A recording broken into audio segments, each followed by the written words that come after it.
Sounds good. Okay, well, I'm delighted to have this invitation to join your very successful webinar series.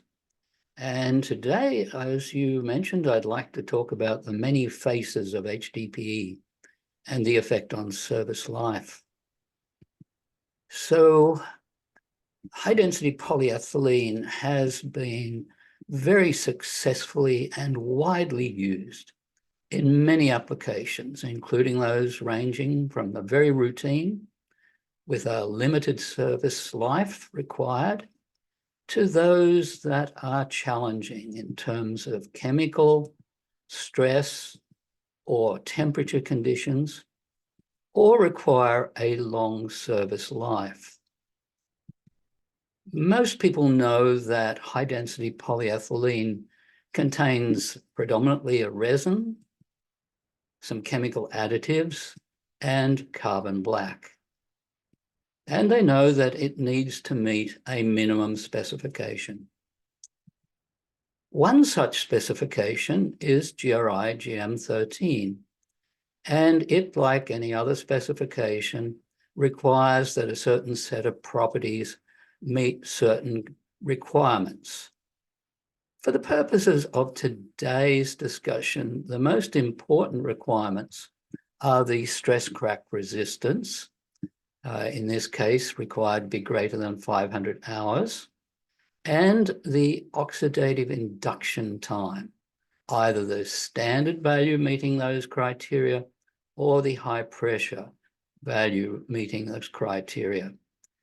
And what they represent is a glimpse into the characteristics of the resin in the case of the stress crack, and into the antioxidants and stabilizers that protect the geomembrane from oxidation when we refer to the antioxidants.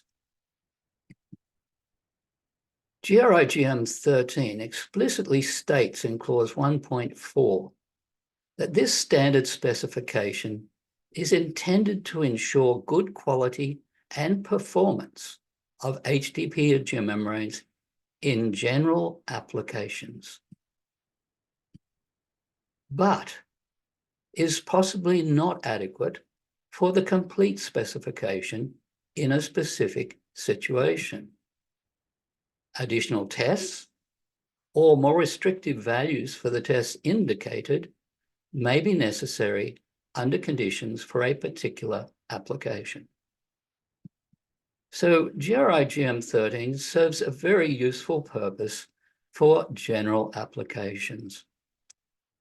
This talk is focused on the large number of non-general applications involving challenging chemical conditions, as you find in landfills, some mine fluid ponds, etc., high stresses, as you encounter in heap leach pads or tailings storage facilities, high or low temperatures. High temperatures can occur in heap leach, certainly in municipal solid waste landfills and brine ponds, and cold temperatures in the northern and southern regions of the world, and also regions of high altitude. Or we need a long service life, and we need that for tailings storage facilities and for landfills. And in these cases, meeting the requirements of GRI GM13 is a necessary but not sufficient condition for ensuring fitness of purpose. So let's just refresh our minds on what are the stages of the degradation of a geomembrane. And we're looking here at the thermo-oxidative, potentially degradation of HDPE. And we're looking firstly at the antioxidants, and some of them are detected by the HPOAT test, and they deplete to a residual value, often quite high, at some time TD HPOAT. Then we have another group of antioxidants that are detected by the standard OAT test, and they also deplete to some residual value, usually quite low, at some time TD standard OAT. And whichever of these two takes the longest defines the antioxidant depletion stage, which is the first stage in the life of the geomembrane. When we reach the end of stage 1, we no longer have the protection of the antioxidants, but that doesn't mean there is any sudden change in the geomembrane. And we have a period called an induction period. While all this is happening, the other important characteristic for us is stress crack resistance. And here we're plotting the normalized stress crack resistance. That's the value at any time divided by the initial value. And it decreases until it reaches a residual value called the equilibrium stress crack resistance. I denote it by SCRM. And this is the true material characteristic, or as close as we get to it. The initial stress crack is very much reflecting stresses that were built up during manufacture and doesn't usually represent the true material property. But with time, those stresses relax. And when you reach SCRM, you're in an equilibrium state until degradation begins. And then the stress crack will drop. And we typically define nominal failure as the time when the stress crack resistance drops to 50% of either its reference value, SCRM, or some specified value. And that represents nominal failure of the material. It is not the same as, but it is related to the stress crack resistance, and it is related to the service life. Now, the service life, if we think of a geotechnical structure, it is the factor of safety is related to the shear strength and the shear stress. In this context, the time to nominal failure is analogous to the shear strength, and the stresses in the geomembrane are what cause the initiation of stress cracking. With good design, we have low stresses, and the service life can exceed the time to nominal failure. With poor design and high stresses, it can occur before the time to nominal failure. So the service life will exceed the time to nominal failure with good design. Now, there are situations, such as you see here, where stress cracking can occur prior to degradation of the polymer. There can be situations where we get degradation of the polymer, and then the strains and stresses that were induced, for example, in this case, by the gravel from a leachate collection system, creates stress cracks. So in this particular case, there was no punctures. The material maintained its strength for a couple of years at 85 degrees, and then it started to crack. We typically design with about 2.5 to 5 holes per hectare. This specimen here has 61 holes in a 0.6 meter diameter specimen. That's equivalent to 2.2 million holes per hectare. I think we could probably agree that this has reached the end of its service life. So when I talk about the service life being reached, it's when the geomembrane no longer serves its original design function. In other words, when it has enough holes to allow excessive fluid loss. Now, let me give you an example of some of the challenges we're going to be discussing meeting. In my province, Ontario, the landfill standards require that you have 150 years service life for a primary geomembrane 1.5 millimeters thick, and that you have a 350-year service life for a 2 millimeter thick secondary liner. The Nuclear Safety Commission recently here required a 550-year service life for a 2 mm thick liner used as both a primary and a secondary in a low-level radioactive waste facility.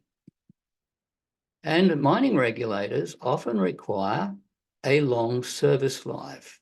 One of them here in Canada requires 2,000 years service life for a 2 mm thick liner for a tailings facility. So those are pretty tall orders. How do we meet them? Well, let's begin by looking at 3 geomembranes. One is 1.5 mm thick, 2 of them 2 mm thick, and they have a standard OIT ranging from 134 to 285. This is a crude representation of how much antioxidant is there and is detected by that test. HPOT ranges between 900 and 1200. Those are all well above the requirements of GRI GM13, as is the initial stress crack resistance, SCR0, ranging between 1,000 and 5,200. So all of these look very good geomembranes, but which one is going to be adequate if I need a long service life? Can I tell from this information? Well, the only way we know whether we can tell is to look at the long-term performance of geomembranes, testing them for up to 17 years. At different elevated temperatures, we can project how long they will last at lower temperatures. And we typically test at temperatures between 40 and 85 degrees. So here we can see a geomembrane we'll call MYC has time to depletion of antioxidants immersed in a municipal solid waste leachate ranging between 2.4 years at 60 degrees and 59 years at 20 degrees. The time to nominal failure, which reflects both the antioxidant depletion stage given by TD and the time for degradation of the polymer stress crack resistance to 50% of its representative value, takes between 7 and 120 years at this range of temperatures. Now, both of those represent a simple test immersed in leachate. Of course, it's not the same as a landfill, but by doing tests in simulated landfill liner systems, we get a correlation factor, and it shows that those results in the jar correspond to 13 to 260 years as you go from 60 to 20 degrees Celsius in the field. Now let us begin by comparing the first 2 geomembranes, MYC and MYA. They're from the same manufacturer, and you'll see the time to antioxidant depletion goes from around 2.4 and 2.6 to 59 and 23. The MYA is not performing as well as MYC. MYC has a much better antioxidant package for municipal solid waste leachate, particularly in the low temperature range. Now let's look at another one, MXTB. And we can see it goes from 7 to 1,700 years. You can see pretty clearly that this one has a much better antioxidant package.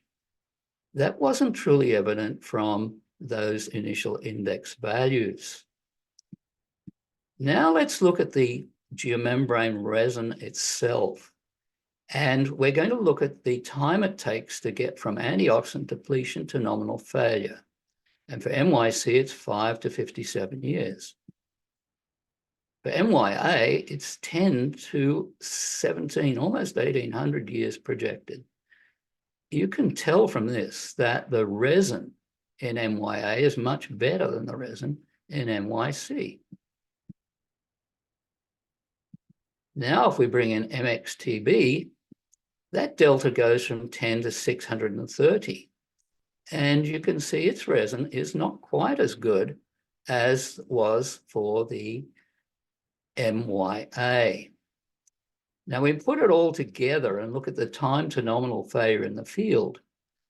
It's a combination of the quality of the resin and the quality of the antioxidant package. And you see when you put it all together, MXTB is coming out quite clearly on the top at all temperatures. For a landfill with typical municipal solid waste, our temperatures when we get into the really serious gas generating phase are typically in the 30 to 40 degrees. That is when we need most of the service life. And you can see here, we have a substantial difference between 52 to 110 years at one end of the spectrum to 390 to 1,500 years at the other. One of them will get us our 350 years we need for the Ontario regulations, but the other two won't.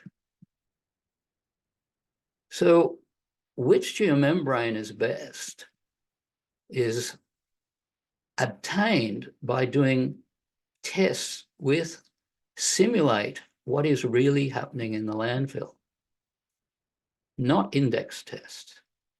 Those index tests don't really tell us very much other than that it's well stabilized and it has a reasonably good resin in each case. But it gives us no good clues to what the service life might be. Now you might ask, why is that? And the answer to the question, we need to dig a little deeper into that question of what is a HDPE geomembrane made of? And resin, yes, but it's a medium density polyethylene resin. We have antioxidant and stabilizer package, which involves multiple chemicals, and additives such as carbon black, plus other special chemicals. And if we dig a little deeper, we find that when we talk about the resin, it's not just one medium density resin. We can have unimodal, we can have bimodal, we can have a broad molecular weight distribution, we can have a narrow molecular weight distribution. If we have different catalysts, we get different resins. If we change any one of those variables, we change the service life. Now let's talk about the additive package. We have processing stabilizers, we have thermal stabilizers, we have different catalysts that can be used, we have different heat and UV stabilizers, we have acid neutralizers, polymer processing aids, and any other chemical in the manufacturer's secret recipe. You change any one of those components and you change the service life. Then we come to the carbon black. And again, it's not just one option. There are multiple grades of carbon black. And depending on which grade is used, and if you use a good grade, whether you've compensated for the fact it will remove some antioxidants and stabilizers from activity by adding more, any of those variables change and you've changed the service life of your geomembrane. So when we have a single black geomembrane, all of those things could vary and hence give us a different service life. Then we come to white, and there are a lot of advantages to having white, but there are also different grades of titanium dioxide that give us the white. We have a good grade, we get a long service life. A bad grade, and we don't. So any change to the grade of the titanium dioxide will change the service life. So what I've tried to show you is it's the combination of resin, chemical additives, titanium dioxide, and carbon black working together that all greatly affect the long-term performance. And based on those variables, we can have over 200 different permutations of geomembrane ingredients. And hence, one piece of black plastic or one piece of white plastic is not necessarily the same as another. And they can all meet GRI GM 13, but that doesn't mean they have adequate service life for challenging applications. So if we were to grade antioxidants and stabilizers, resin, and other additives as either very good, good, or poor, if life was simple, we'd have all very goods and we'd have a very good service life. If you had all very poor, you'd have a very poor service life. But just with those three ratings and those three variables, we have 27 different permutations. And so there are many ways we can get different combinations which give service lives that can be different from as much as a few decades to millennia. Change one of those to a P and your service life becomes a P. There's many ways of getting a poor product, not so many ways of getting a good service life. So let's look at a couple of questions. How can, with the current knowledge of geomembranes, use that to select a suitable geomembrane for a particular project? And how do geomembrane products with different characteristics interact with different incubation media? And if we don't have the privilege, as we have here at Queen's, of testing candidate geomembranes for 5 or 10 or even 20 years now, before deployment in the field, what is the best geomembrane that you can select in a reasonable time period? And will it last the design life of your facility? Are all questions we need to address. Well, we have attempted to do that. We've developed a framework for selection of geomembranes for challenging design requirements based on testing in a reasonable time period. It allows a selection of a preferred geomembrane from a group of candidates. It can provide confidence that the geomembrane will meet the required design life and have the durability to resist site-specific exposure conditions. And we've described that in a paper published in the Canadian Geotechnical Journal in 2020. And if you're interested, I would refer you to it. Very briefly, the process involves assessing the design conditions that will affect longevity, selecting the candidate geomembranes, doing index property tests and performance tests, considering leachate and temperature.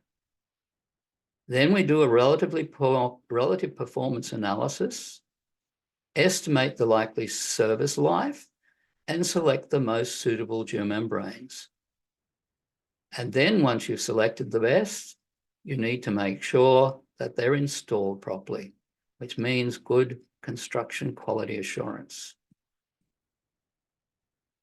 Now, I've talked about the complexities and the potential variability that you can get in a single black or white geomembrane. But let's just start with a single black core. And it used to be, there was a simple time when you wanted a geomembrane, they were all black, they were all smooth, and the big decision you had to make was how thick. Life has changed. We now have, as you appreciate, a range of different materials. Firstly, though, let us look at how just a single black 1.5 millimeter geomembrane can vary for a municipal landfill application. Here we've got 7 different candidate geomembranes. They've got stress crack resistance ranging from 800 to 8,000 hours, We've got standard OATs ranging from 135 to 254 minutes. HPOATs going from 245 to 1400 minutes. And if we do the testing over quite a long period of time, we can then infer how long it will take to reach nominal failure in the field at 30 degrees, the lower end of the typical landfill gas generating temperature. And we see that for this range, we've got times to nominal failure from 110 years to 930. We've got at 40 degrees C, dropping to 52 to 280. You can see temperature plays a very big role. And if we go to 55, as happens in some landfills, some go much higher than that. At 55, we're in 18 to 53 years. Now that's a pretty wide spread for what all look like quite adequate geomembranes. In fact, if you look at the top and bottom of the list, they look very similar based on the index properties. 800 and 1000 stress crack hours, standard OATs both about 175, and HPOAT 900 and 960. They're the most similar in index properties, and they're at the two ends of the spectrum. So that is just with single black smooth geomembrane. Now let's add texturing. Texturing can be not there, it can be on one side, it can be on two sides. Let's add a white skin. It's either white or not white. That gives us 6 variables for our textured. And then we have a smooth edge for the textured. That gives us a 7th. So with the same black core, we can have 7 different times to nominal failure, because every time we change just one thing, we can change the time to nominal failure.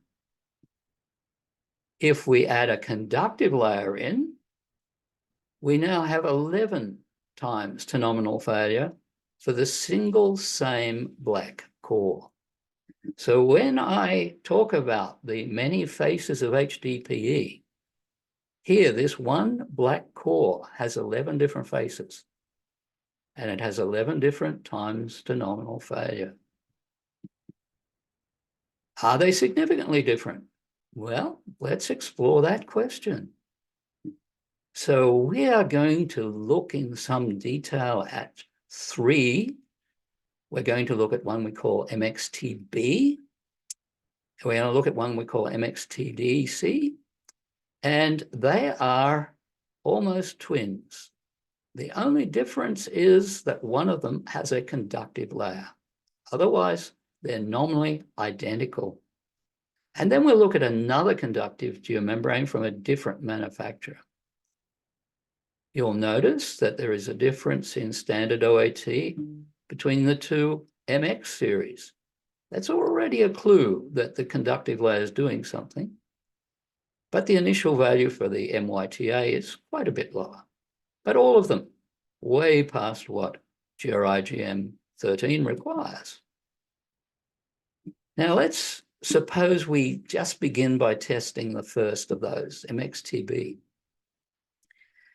We will report the expected value. I mean, we typically put a line through the best fit to all the data.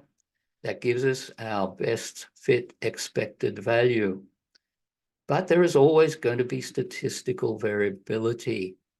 And if this geomembrane has times to antioxidant completion in the field, ranging between 81 and 5,000 years, depending on temperature, what is the level of confidence? Well, the expected value is the most likely value, which is the value for which 50% of results will be more and 50% will be less. If we wish to be much more conservative, then there is a value, which we're going to call min here, that represents the 95% confidence level where we have a 95% confidence that the value will be higher than that number. So we can and do get and publish a range of uncertainty, but for the purpose of this talk, I'm going to be focusing on expected values. So the expected values for the textured geomembrane that we're looking at, as we just said, range from about 5,000, in fact, more than 5,000 at 20 degrees to around 310 at 40 degrees. What about its edge? Well, its edge actually is higher. It is 480 years at 40 degrees. Texture versus smooth are different. Why? Textured has a much larger surface area for the antioxidants to deplete, and therefore they can deplete faster, and therefore the time to depletion is less. So by adding that texture, we do pay a price in service life. Next, let us explore the conductive layer. These two, as I said, are identical except for the conductive layer. And here are the times to antioxidant depletion. At 20 degrees, on one hand, we're saying it's over 5,000 years, and the other at 600, an order of magnitude difference. At 40 degrees, it's 300 versus 100. And so in Ontario, where we need a 350-year service life for our secondary geomembrane, we've got a good chance with MXTB. We've got no chance with MXTDC. And what's different? One thing, the carbon black in a thin layer that makes the second one conductive. Change one variable, you've changed the service life. Now, what about the smooth edge to the texture? It still has traces of the conductive material. In fact, probably more than traces, because you can see it's a little higher than the conductive material with texture. That's partly because it doesn't have texture, and partly because it may have less conductive material. But it is much closer to the conductive than to the non-conductive. So the edge is a little better. It's different to the core of the conductive, and both are substantially less than the non-conductive. Now, I do not want you getting the impression that therefore a conductive is a problem. To illustrate that, we will show you another one. This is MYTAC. It is also conductive. And you can see it's not quite as good as MXTB, but remember it started with a lot less standard OIT. It's pretty close. So it's not whether it's conductive or not conductive that's the issue. It is what was the carbon black they used to make it conductive. In MYTAC case, it was a good quality and we got good performance. MXTDC case, it didn't give us good performance. One variable can make a huge difference. It's not an intrinsic feature of the conductive layer. It is simply highlighting how what you choose for a particular component can make a big difference, even though it's only one component of one small portion of the material. Now, we've been talking about all of this material in municipal solid waste. But in fact, the work I'm talking about for the candidates we just discussed was done for a low-level radioactive waste facility. And we used municipal solid waste as a reference fluid. And we tested the same geomembrane in our simulated low-level radioactive waste fluid, which had a pH of 9. And you can see that there is a substantial difference in the time to depletion for the same geomembrane with two different solutions. We've got, if you compare the same temperature of, say, 30 degrees, 1300 versus 3500 years. So chemistry is important. So where do we see a very wide range in chemistry? In mining. If we're mining different minerals, we could have very acidic, extremely acidic conditions, or we can have very basic conditions with gold and silver heap leaches, or with red mud for alumina. So let's look at some of those results. We've got mine results here at 0.5 for 30 degrees C for MXC15. We've met that before. We've got 470, a pH of 2, pH of 9.5 is 480. They are all practical purposes the same number. And then we get to 13.5 and we're at 320. Here we've got water. And that means we have a fairly neutral pH, not much in aggressive nature. We've got 1300. Here we've got municipal solid waste leachate. It is aggressive. And we're down to 200. So pH is important. But the water and the municipal solid waste leachate are at approximately the same pH, but they couldn't be further apart in terms of the time to depletion, which tells us pretty clearly that there are other constituents beyond pH that are important. Now, if we take our municipal waste and our mine waste at the two different pHs for MXC15 and compare them with MXTB20, you see that the pH is not the primary thing, it's the chemistry of the fluid. In general, it's the primary thing, and that we get very different results for very different geomembranes because of how the chemicals in the geomembrane interact with the chemicals in the fluid.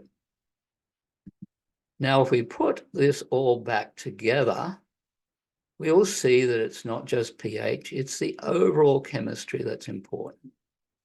And temperature. Temperature is important not only in what we saw before with the same solution and the same geomembrane, but how the chemistry interacts is also a function of temperature.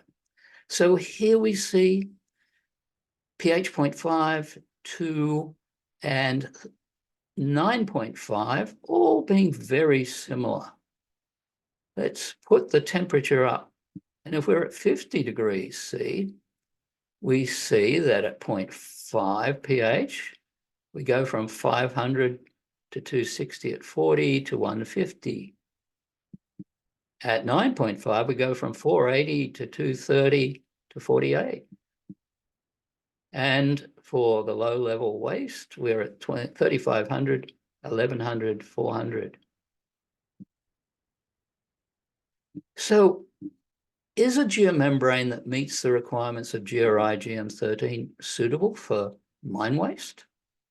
Maybe, maybe not.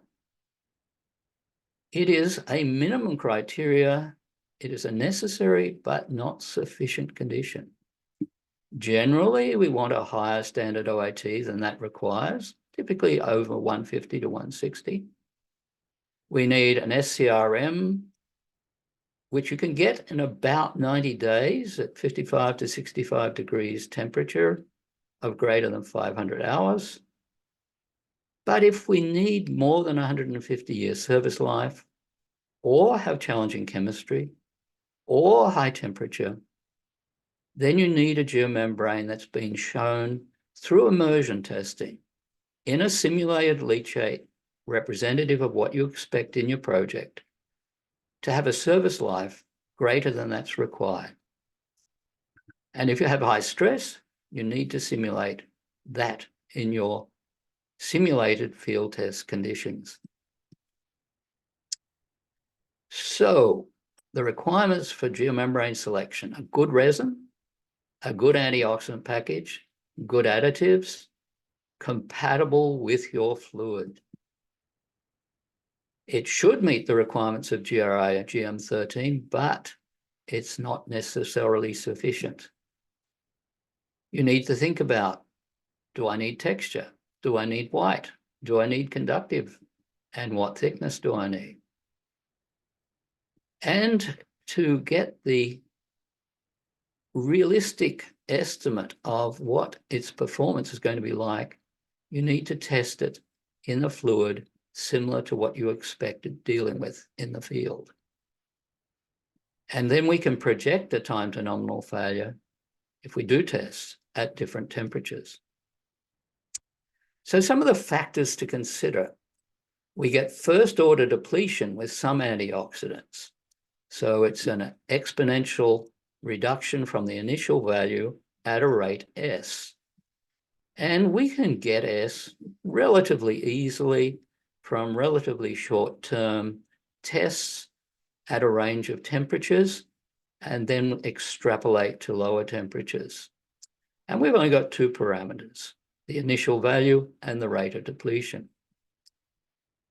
But life isn't always that simple. There are multiple chemical compounds, and often they will deplete at different rates. And we need 4 parameters at least, sometimes 5, to describe their depletion.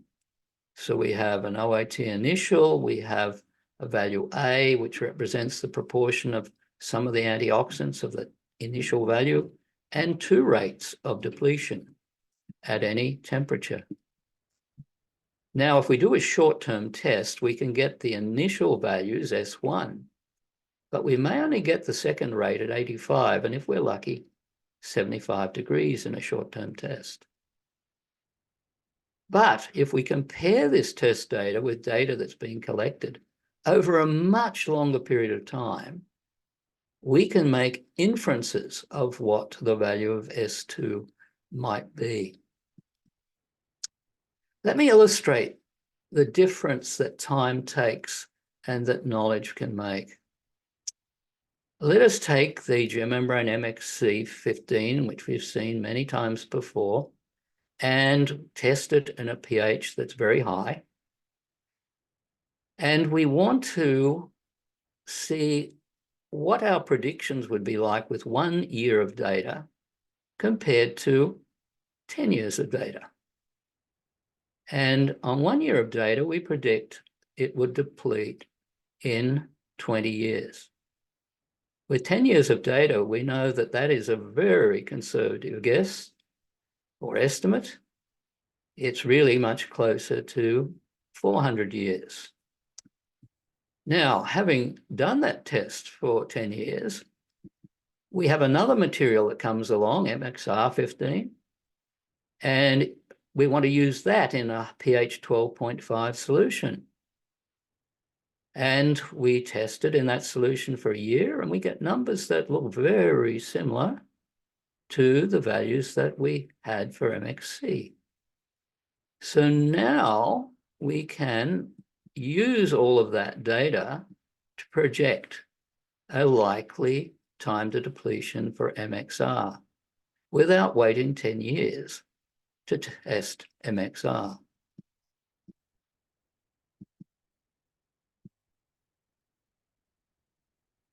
So let us remember 200 different permutations of each group of materials that are available means a lot of chance to change the service life with differences that can range from decades to millennia.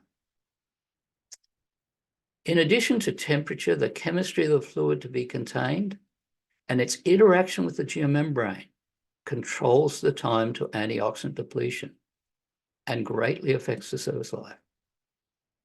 A geomembrane may be very good in one solution and poor in another.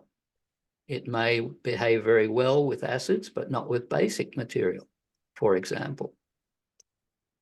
Every geomembrane solution combination is likely to have a different time to nominal failure, and you should assume that until proven otherwise. Also remember that just changing one parameter in the geomembrane, which doesn't affect its index properties in any significant way, they're all meeting GRI GM13, may substantially change its service life.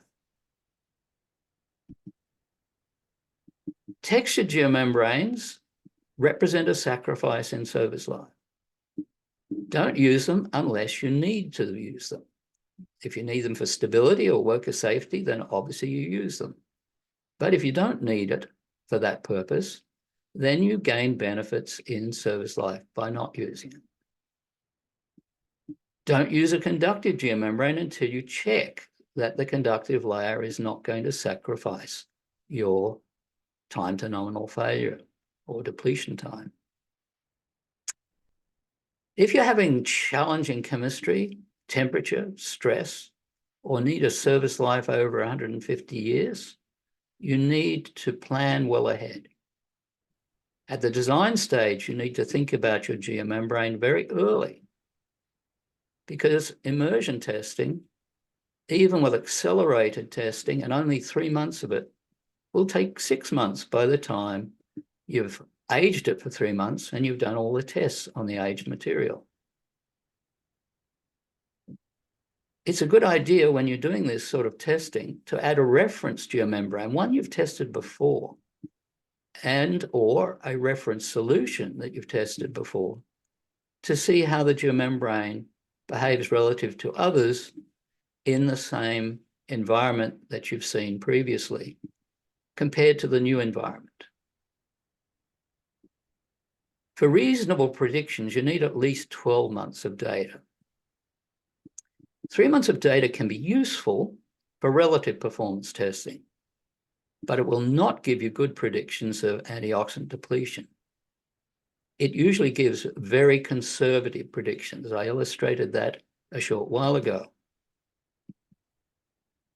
Longer-term predictions can be made by comparing 12-month data with that over a similar period for other geomembranes tested for a much longer period of time, and applying a correlation factor. When we get to the construction, still have to be planning ahead. The geomembranes that you need for difficult conditions are not off the shelf. They're not your routine geomembrane. They are specialty products, and they will cost more because you're buying a better resin, a better antioxidant, and better additives. You need it tested to make sure it's what you think it is before it gets shipped to your site. You need to make sure that the design has low strains.